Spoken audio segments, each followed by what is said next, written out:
Rado Igas, televízia Markíza. Operovali mu mozog, nevládze robiť, je psychicky chorý. Podľa posudkových lekárov je ale zdravý a z invalidného dôchodku mu vraj nepatrí ani cent. Mladý muž je ale presvedčený, že je obeťou obrovskej nespravodlivosti. Csaba Veszprémy má 37 rokov, zdravie ho náhle zradilo pred 4 rokmi, keď opravoval motorku. Náhle taká prudká bolesť hlavy, ako keby mi niečo prasklo. Lekári zistili, že má aneurizmu na mozgu, teda vypuklinu na oslabené cievnej stene. Okamžite ho operovali, cieva mu počas operácie a nastali aj ďalšie komplikácie. Potom som dostal masívnu pľúcnu embolizáciu a následne aj trombózu ľavej dolnej končatiny. Uznali mu čiastko invalidný dôchodok, dostával 107 eur na mesiac, no po roku mu ho odňali. Sociálne poisťovne nám povedali, že pánovi Veszprémymu ukončili posudkové lekári invaliditu preto, lebo no a preto mu vraj odobrali aj invalidný dôchodok. Správnosť postupu potvrdí Krajský súd v Nitre.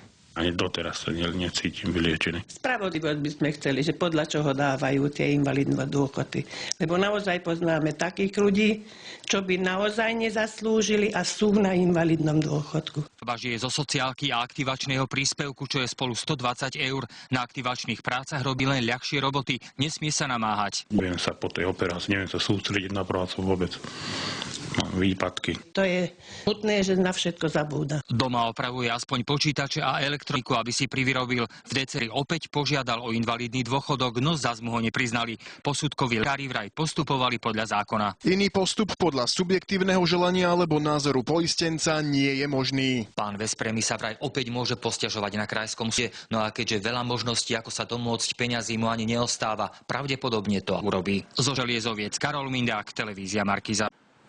Na pár dní spojil celú krajinu. Nezvestného trojročného chlapčeka hľadali stovky škótskych dobrovoľníkov. Krátko po polnoci prišla tá najhoršia správa. Chlapčeka našli mŕtvého údajne v dome jeho tety.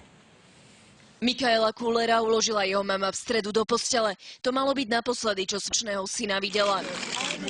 Čo nasledovalo, nemožno nazvať inak ako ukáž